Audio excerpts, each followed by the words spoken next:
একদা হযরত আব্দুল্লাহ ইবনে উমর রাদিয়াল্লাহু তাআলা আনহু সফরে ছিলেন। পথের সম্বল ও সামান শেষ হয়ে গেল। তিনি দেখলেন মাঠে ছাগলের পাল বিচরণ করছে। তৎকালীন আরবের রেওয়াজ ছিল রাখালরা মুসাফির পেলে দুধ দিয়ে মেহমানদারি করবে। হযরত আব্দুল্লাহ ইবনে উমর রাদিয়াল্লাহু তাআলা আনহু রাখালের কাছে গিয়ে বললেন, ভাই, আমি মুসাফির, আমার পথের সম্বল শেষ হয়ে গেছে, আমাকে একটি ছাগলের দুধ দহন করে দাও, আমি পান করব।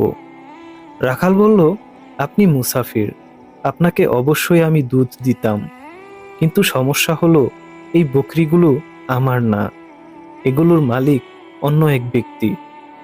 আমাকে শুধু এগুলো চরানোর দায়িত্ব দেওয়া হয়েছে।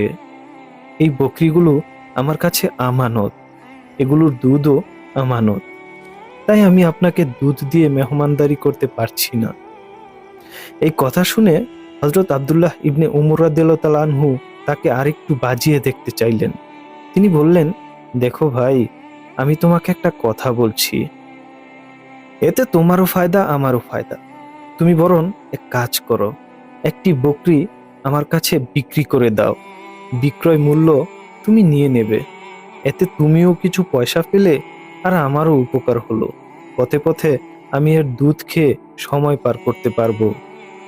আর হ্যাঁ, মালিককে বলবে একটি বকরি বাঘে খেয়ে ফেলেছে, দেখো সে কোনো সন্দেহ করবে না। কারণ পাহাড় জঙ্গলে প্রায় এই ধরনের ঘটনা ঘটে থাকে।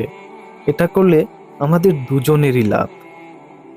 রাখাল লোকটি তার কথা শুনে সাথে সাথে উত্তর দিল, আরে ভাই, আমি এই কাজ করলে আল্লাহ কোথায় যাবেন? রাখালের কথার অর্থ ছিল, আমিও তুমি মিলে না হয়ে এই কাজ করলাম, মালিককেও জবাব বানিয়ে দিলাম, কোনো সমস্যা হবে না। কিন্তু সকল মালিকের একজন মালিক আছেন, তিনি সব দেখেন, তার কাছে গিয়ে আমি কি জবাব দিব? তাই আমি এই কাজ করতে পারি না। আব্দুল্লাহ ইবনে উমর রাদিয়াল্লাহু তাআলা আনহু যেহেতু তাকে একটু বাজিয়ে দেখতে চেয়েছিলেন, তাই তার এই কথা শুনে তিনি বললেন, যতদিন তোমার মতো মানুষ পৃথিবীতে থাকবে, কোনো জালেম কারোর প্রতি জুলুম অবিচার করতে পারে না। যতক্ষণ অন্তরে আল্লাহ তাআলার ভয়, দিল দেমাগে আখিরাতের ফিকির এবং আল্লাহর সামনে দাঁড়ানোর অনুভূতি থাকবে, ততক্ষণ পর্যন্ত অপরাধ ও অন্যায় হতে পারে না।